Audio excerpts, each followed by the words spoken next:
grand plantation in Louisiana, draped in Spanish moss, framed by live oaks, and haunted by a mirror.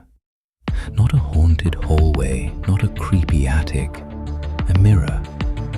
Guests see handprints appear on the glass, faces reflected that aren't in the room.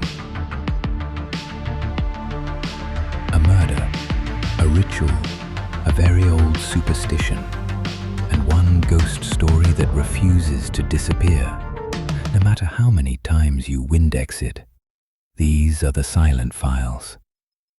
Welcome to St. Francisville, Louisiana, where the trees lean in a little too close, the air hangs thick, and history never quite stays buried. The Myrtles Plantation stands like a Gothic novel waiting to be read.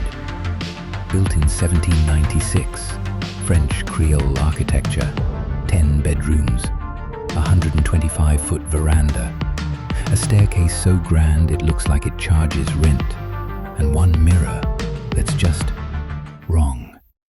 The plantation is now a bed and breakfast, a functioning inn, with southern charm, homemade beignets, and the lingering suspicion that someone's staring at you.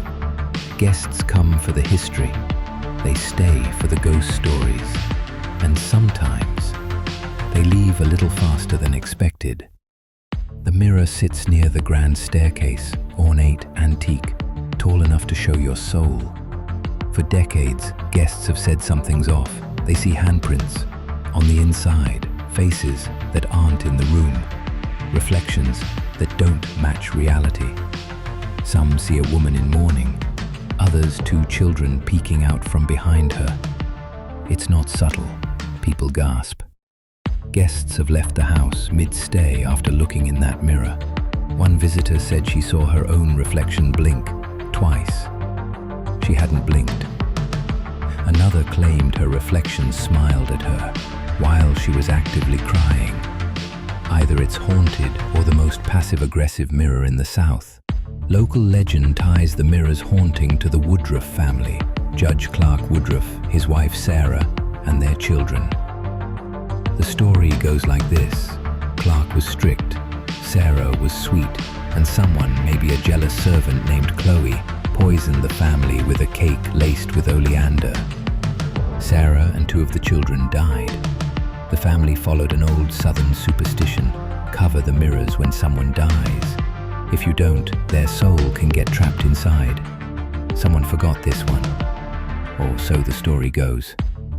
No historical records confirm the poisoning or even Chloe's existence. But the mirror, it's still here, and still reflecting something no one can explain. Here's the chilling part. Kids see them too.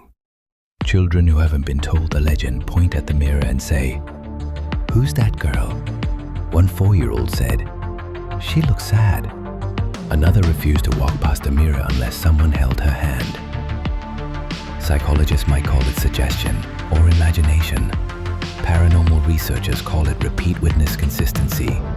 Parents just call it, "We're leaving now." There are hundreds of photos of the mirror. Some are normal. Some show smears or lights or vague shapes.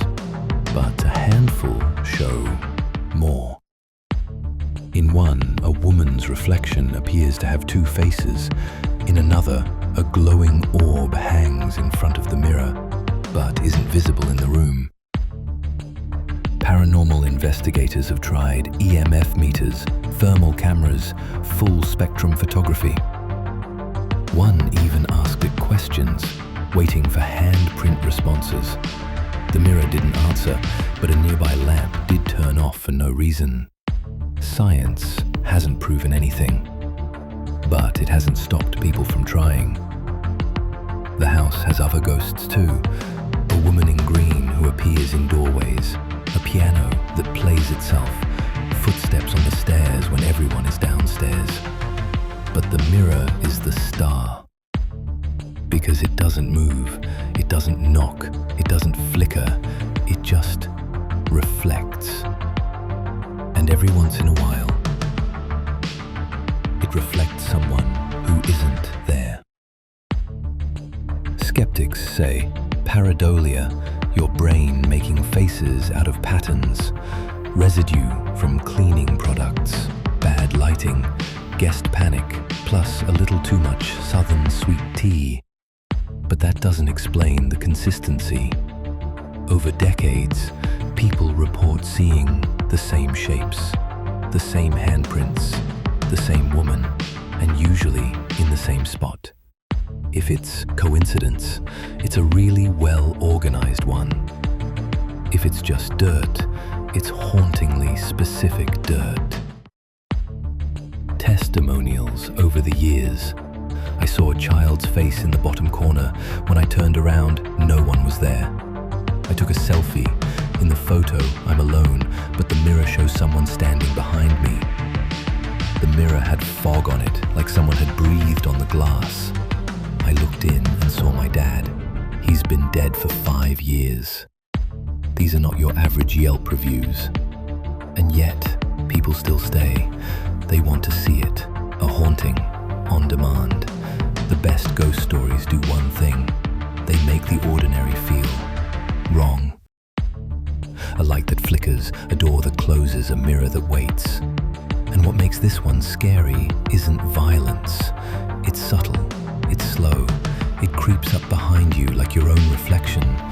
Or worse, not your reflection. The mirror still hangs on the wall. You can go see it today. Some take photos, some take notes, some take a step back, then decide, I'll just look at the staircase instead. But if you do look in, really look, just remember, it might be looking back. These are the Silent Files. Subscribe for more true stories that reflect something strange.